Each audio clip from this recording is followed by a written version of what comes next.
அனைவருக்கும் வணக்கம். பொதுவாக இந்த மூட்டு தேய்மானம் மிக அதிக அளவுக்கு வந்ததுக்கப்புறம் பல பேருக்கு நடப்பது மிக சிரமமாக இருக்கும். அது ஒரு முக்கியமான பிரச்சனை. காரணம் வலி நம்ம எல்லாத்துக்கும் தெரியும். அதை விட அடுத்து ஒரு முக்கியமான பிரச்சனை என்ன அப்படின்னீங்கன்னா, நீ இன்ஸ்டெபிலிட்டி அப்படின்னு சொல்லக்கூடிய ஒரு பாதிப்பு ஏற்படும். பல பேர் இன்னைக்கு அவர்களுடைய மருத்துவர்களை அப்ரோச் பண்ணி ஒரு கம்ப்ளைண்ட் சொல்லுவாங்க. எனக்கு எந்திரிச்சு நிற்கிற மாதிரியான ஒரு உணர்வு இல்லை, கீழே தள்ளுற மாதிரியே ஒரு உணர்வு இருக்கு, கீழே விழுக போகிற மாதிரியான ஒரு உணர்வு இருக்கு, படி ஏறி இறங்க முடியலை, ரொம்ப நேரம் நிற்க முடியலை, கால் நடக்கும் பொழுது நான் தள்ளமாடுற மாதிரியே இருக்கு. இந்த மாதிரி பல அறிகுறிகளை அவங்க உணர்வதாக சொல்லுவாங்க. காரணம் என்னவா இருக்கும் அப்படின்னு கேட்டிங்கன்னா, இவருடைய எலும்பு மூட்டு தேய்மானம் ரொம்ப சிவியர் கண்டிஷனுக்கு போயிடுச்சு அப்படின்னீங்கன்னா, இங்கே இருக்கக்கூடிய குருத்தெலும்பு கம்ப்ளீட்டாக தேஞ்சு போயிடும்.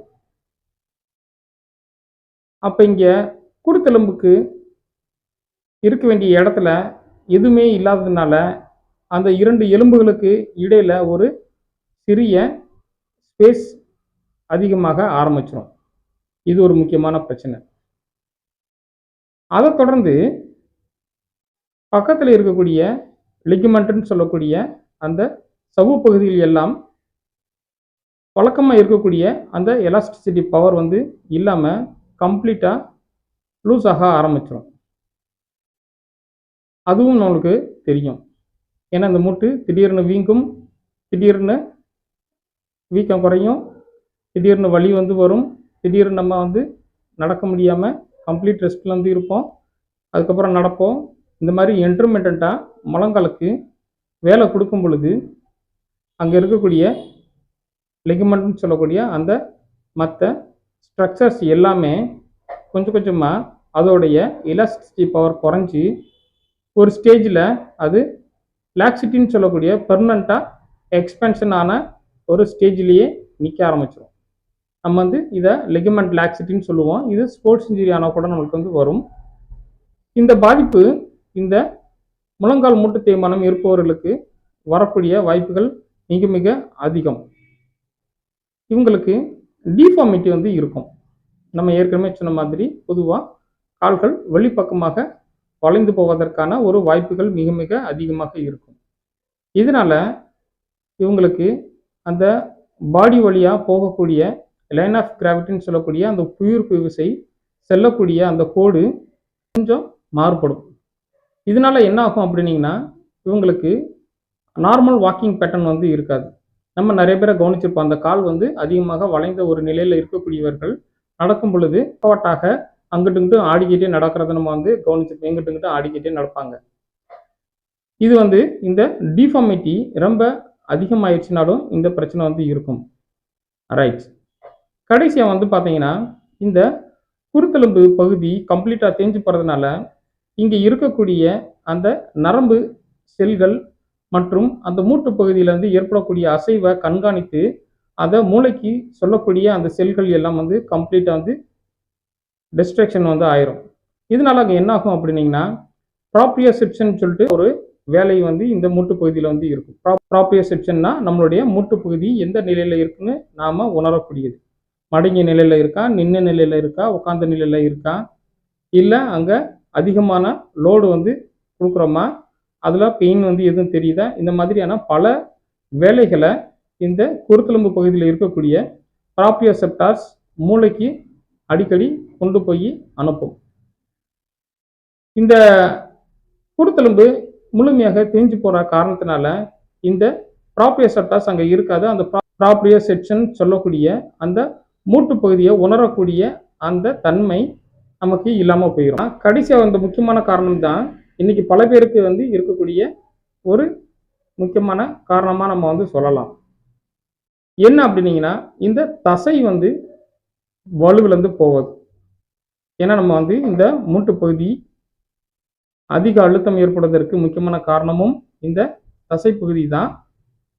இந்த மூட்டு ஒவ்வொரு ஸ்டேஜ்லேயும் ஒவ்வொரு தேய்மானத்தையும் கடக்கும் பொழுதும் இந்த தசைகளும் தசை நார்களும் கொஞ்சம் கொஞ்சமாக வீக் ஆகிறது தான் இந்த மூட்டு பகுதி தேய்மானமாவதற்கு இருக்கக்கூடிய ஒரு முக்கியமான அறிகுறி.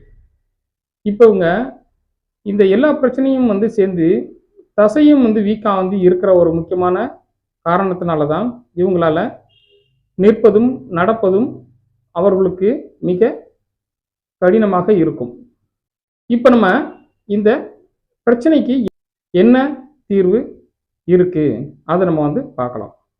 பொதுவாக இந்த மூட்டு தேய்மானம் வந்ததுக்கப்புறம் முழங்கால் மூட்டு தேய்மானத்துக்கு நிறைய நம்ம மருத்துவங்கள் வந்து இருந்தாலும் அந்த நீ இன்ஸ்டெபிலிட்டி இருக்குது அப்படின்னீங்க இவர்களுக்கு முக்கியமாக அங்கே இருக்கக்கூடிய மூட்டு பகுதிகளுக்கும் அதை சுற்றி அமைந்துள்ள தசைகளுக்கும் தான் பயிற்சிகள் அதிகமாக வேணும். அதுக்கு முன்னாடி இவர்களுக்கு வலி ஏதாவது இருந்தால் வலியை குறைக்க வேண்டியது முக்கியமான வேலை.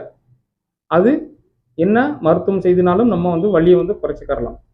அதற்கப்புறம் இந்த எலும்பு மூட்டு தேய்மானத்தில் நம்மளுக்கு மிக முக்கியமாக இந்த நீயோடைய ஸ்டெபிலிட்டிக்காக நம்ம வந்து என்னென்னலாம் செய்யணும் அப்படின்றத நம்ம வந்து கவனிக்கணும். பொதுவாக இன்னைக்கு மூட்டு தேய்மானம் ஆனதுக்கப்புறம் அந்த மூட்டுக்கு இடைப்பட்ட அந்த ஸ்பேஸ் கொஞ்சம் அதிகமாகும் பொழுது இந்த எலும்பு கடக்கடக்குன்னு வந்து ஒரு சத்தம் வந்து கேட்க ஆரம்பிச்சிடும். இது நம்ம ஏற்கனவே ஒரு வீடியோவில் நம்ம வந்து பார்த்துருக்கோம். அப்போ நம்ம வந்து அந்த முழங்காலை வந்து சுற்றி இருக்கக்கூடிய பகுதியெல்லாம் வீக்காக இருக்கிற காரணத்தினால தான் அந்த சத்தம் வந்து கேட்குது. அதை நம்ம வந்து ஸ்டெபிலைஸ் பண்ணணும் அப்படின்னீங்கன்னா நீக்கு நமக்கு வந்து ஒரு சப்போர்ட் வந்து தேவை. நிறைய அன்னைக்கு நீ கேப்பு, கிரப் பேண்டேஜு, நீ சப்போர்ட், நீ பிரேஸ் இந்த மாதிரி நிறைய நம்மளுக்கு வந்து இருக்குது. அதை நம்ம வந்து எதுனாலும் வந்து பயன்படுத்தலாம். இது ஒவ்வொருத்தர்களும் அவர்களுக்கு என்ன மாதிரியான பாதிப்பு இருக்கோ அதற்கு ஏற்றாற்போல் நம்ம வந்து பயன்படுத்தலாம். இந்த வாக்கிங் எய்ட்ஸ் நம்ம பற்றி ஏற்கனவே அது சொல்லியிருக்கோம். இப்போ இவங்களுக்கு எந்த முழங்காலில் வந்து இந்த மாதிரி அவங்க ஃபீல் பண்ணுறாங்க, நடக்கும்போது ரொம்ப ஒரு கஷ்டமான ஒரு நிலையை உணர்றாங்க அப்படின்றத வந்து கவனித்து அவங்களோட வாக்கிங் பேட்டர்னில் ஏதாவது மாற்றம் ஏற்பட்டு இருந்தால் அதற்கு ஏற்றாப்புல இவங்களுக்கு வாக்கிங் எய்ட்ஸ் நம்ம வந்து ஒன்று ப்ரிஃபர் பண்ணலாம். அவர்களுக்கு அது சப்போர்ட்டாக வந்து இருக்கும். நடக்கும் பொழுதும் அவங்க கீழே தடுமாறி விழுகாமல் இருப்பதற்கான ஒரு நல்ல கருவியாகவும் அது இருக்கும். ரைட். இப்போ அடுத்தது நம்ம கரண்ட்லி அவங்களுக்கு என்னென்ன பிரச்சனை வந்து இருக்குன்னு சொல்லுமோ அதுக்கு எல்லாத்துக்கும் நம்ம வந்து சொல்யூஷன் நம்ம வந்து சொல்லியாச்சு. இறுதியாக இவங்களுக்கு உங்களோட பாடி போஸ்டரை வந்து கரெக்ஷன் வந்து பண்ணணும். அடுத்ததாக இந்த நீ எக்ஸசைஸ் ரொம்ப ரொம்ப முக்கியம். ரைட். பாடி போஸ்டரை கரெக்ட் பண்ணுறதோட நம்மளுக்கு இந்த நீ எக்ஸசைஸை சேர்த்து வந்து கொடுத்துட்டோம் அப்படின்னீங்கன்னா இவங்களோட வாக்கிங் பேட்டர்ன் மறுபடியும் கரெக்டான பொசிஷனுக்கு கொண்டு வந்துடலாம். அப்போ நம்ம வந்து இந்த நீ ஜாயிண்டை சுற்றி இருக்கக்கூடிய தொடைப்பகுதியில் இருக்கக்கூடிய தசைகள், காஃப் மசிலில் இருக்கக்கூடிய அந்த தசைகள் எல்லாத்துக்குமே நம்ம கரெக்டாக பயிற்சிகள் வந்து செய்ய ஆரம்பிச்சிடணும். இப்போ தசைகளும் ஓரளவுக்கு வந்து ஒரு ஸ்ட்ரென்த்தான ஒரு ஸ்டேஜுக்கு வந்து வந்துருச்சு அப்படின்னீங்கன்னா இவங்களுக்கு அந்த வாக்கிங் பேட்டர்ன் கொஞ்சம் கொஞ்சமாக சரியாக ஆரம்பிச்சிடும். அதை தொடர்ந்து இவர்களுக்கு இந்த பயிற்சிகள் பண்ணும் பொழுதே நாம் நிற்கும் பொழுது இவர்களுக்கு அந்த நீ ஜாயிண்டில் ப்ராப்ரியோசெப்ஷன் ட்ரைனிங்னு ஒன்று தனியாக வந்து இருக்குது. அதாவது அந்த மூட்டு பகுதியில் வந்து என்ன மாதிரியான அசைவுகள் இருக்குது அப்படின்றத வந்து மறுபடியும் திரும்பி உணர வைக்கக்கூடிய அது ஒரு ட்ரைனிங் செஷன். இது சென்சரி ரீஎஜுகேஷன் நம்ம வந்து எண்மறை மருத்துவத்தில் இருக்குது. அதை நம்ம வந்து அவங்களுக்கு கொடுக்கும் பொழுது மீண்டும் அவர்களுக்கு இந்த சென்சேஷன் கொஞ்சம் கொஞ்சமாக திருப்பி வந்து வந்துடும். அப்படி திருப்பி வந்து வரக்கூடிய காரணத்தினால அவங்களுக்கு எந்திரிச்சு நிற்கும் பொழுது அந்த ப்ராப்ரியோசெப்ஷன் அப்படின்றது ஓரளவுக்கு அவங்களுக்கு வந்து தெரிய ஆரம்பிச்சிடும். நிற்கும் பொழுதும் நடக்கும் பொழுதும் இவர்களுக்கு அந்த தடுமாற்றம் என்பது இருக்கவே இருக்காது. இப்போ நம்ம இவ்வளோ வந்து தீர்வுகள் நம்ம வந்து சொல்கிறோம் இல்லையா, அத்தனையுமே ஒருத்தருக்கு வந்து தேவையா அப்படின்னு சொல்லி கேட்டிங்கன்னா கிடையாது. ஏன்னா சிலருக்கு வலியின் காரணமாக நடக்க முடியாமல் போயிருக்கலாம், சிலருக்கு அந்த ப்ராப்ரியோசெப்ஷன் சரியா இல்லைன்றதுனால நடக்க முடியாமல் போயிருக்கலாம், சிலருக்கு வந்து மசில் வீக்காக இருந்ததுனால இருக்கலாம்.